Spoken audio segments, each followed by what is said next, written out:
Always change these out if you can, or else your motor will go bye-bye. We finally got the timing chain on to the motor now. Everything is in, and the spec of these girls are 8 foot-pounds. I'm gonna torque this one.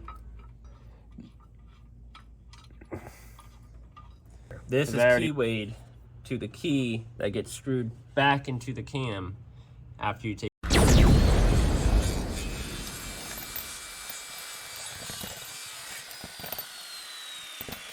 Today is finally that day to get the harmonic balancer. We're gonna get this back on to the front side of the cover.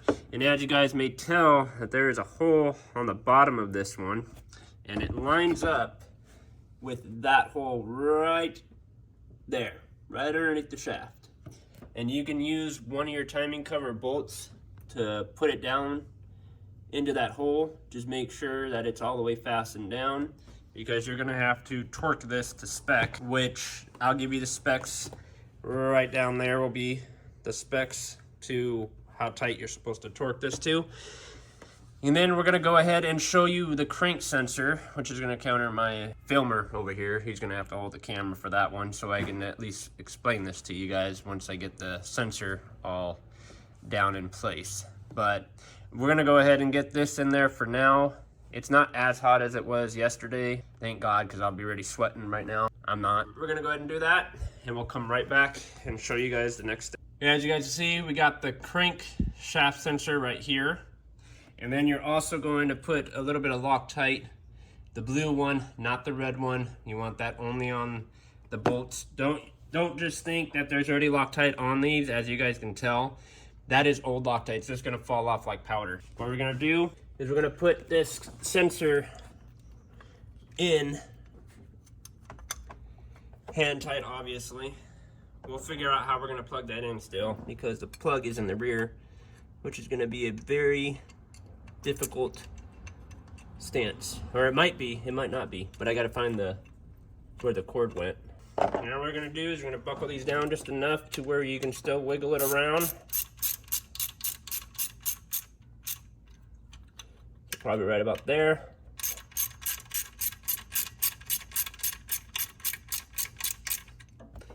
Probably right about there. And then you have a tool that looks just like this. It can be silver, gold, brown, doesn't matter what color the damn thing is. Just use the damn thing and don't just eyeball it, because I'm telling you right now, you eyeball it, you're not gonna start your car. So make sure you use this tool or else you're gonna screw it all up. Now, the best thing about this tool is you're gonna set it right on the top of the sensor.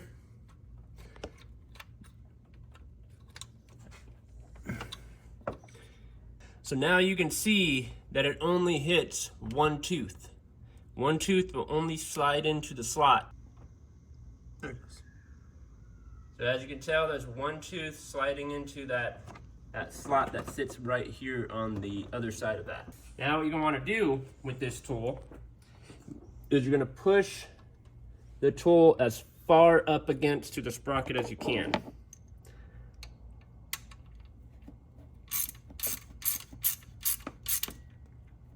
Tighten it down.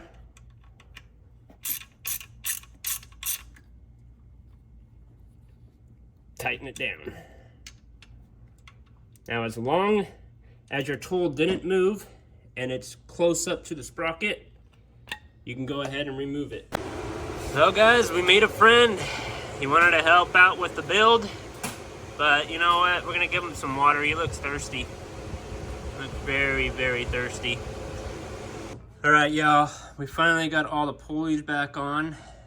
So you got the idler, the tensioner, and the water pump pulley, and I also have the alternator on, and as well as the crank. The belt rotation, if you're wondering, starts from the crank here. It goes up to your idler, comes up to your tensioner, and then it wraps around your tensioner, comes around your water pump pulley, and then wraps around your water pump pulley and goes onto the alternator, goes right back to the crank again. This one's really easy to do. Put it on the AC compressor, put it here, have somebody just hold the top and spin it. And that will lock it in place so you don't have to worry about replacing that if you don't really need to. Mine still looks pretty good. There's no cracks or tears in the belt at all. Even my main belt doesn't have any tears in it, but once it hits 100,000, I'm going to change both of these belts anyway, so it doesn't really matter.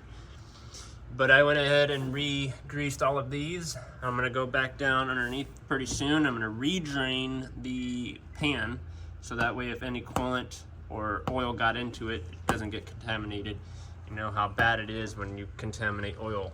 It gets really, really bad. Other than that, I think we're going to go ahead and start putting probably the tube back on. I'm going to put the studs back in, put the hose back up here, and coolant temperature sensor back up here, and we're going to go ahead and start mounting up the turbo so we can get the Y pipe and the exhaust back on.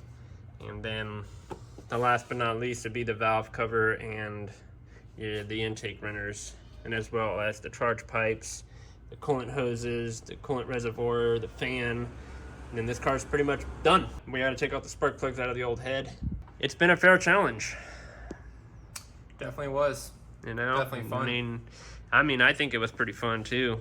I don't really regret doing anything on this motor. I put a lot of time and money and sweat and blood and tears, and everything went into this. When you guys knew when I had blue, I put all my sweat and tears into that car, and I really wanted to get this car working a lot better with the performance cams and the APR head studs and the Mountain Tune head gasket, all of the new parts that I had put into this motor, which cost me about $2,800, which is a lot cheaper than building a V8 at this current moment. Yeah, I'm dying for a V8, trust me, but right now I want to have as much fun as I can on the EcoBoost platform. But we're going to be talking about a little bit of things. I have a few parts we're going to talk about. We're going to talk about the raw versions and everything else that you guys can see if you subscribe to the channel.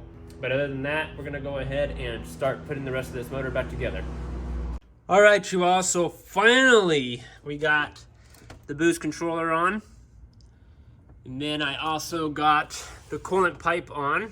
We got the sensor on, the coolant tube to the turbo on. We got that back hose back on, so make sure you put that hose on before you put the turbo on, or you're gonna be hating life. The ground wire. And then we got the ground wire on. Pretty much all that we have done so far. I mean, now it's just, I think I'm gonna start doing the turbo and get the turbo out of the way.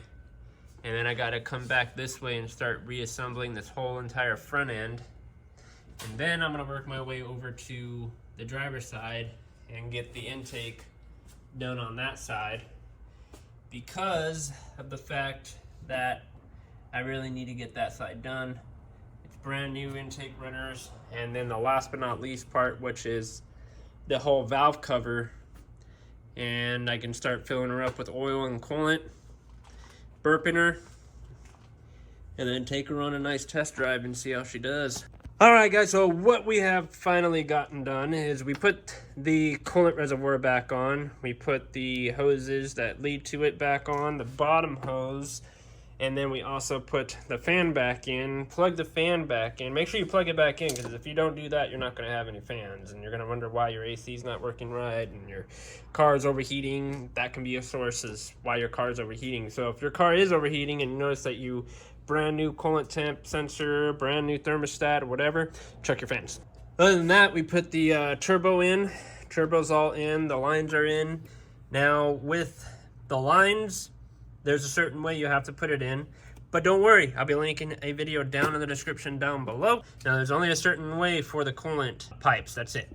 The oil feed, it goes in the right way it goes in, and the drain feed goes in the right way it goes in. Now, drain feed's a little bit harder to get in, but once you start figuring it out, you just have to push that tube all the way up as far as you can get her when the turbo's already on, though, because if it's not on, you're not going to know where that tube has to go. So do it when the turbo's on.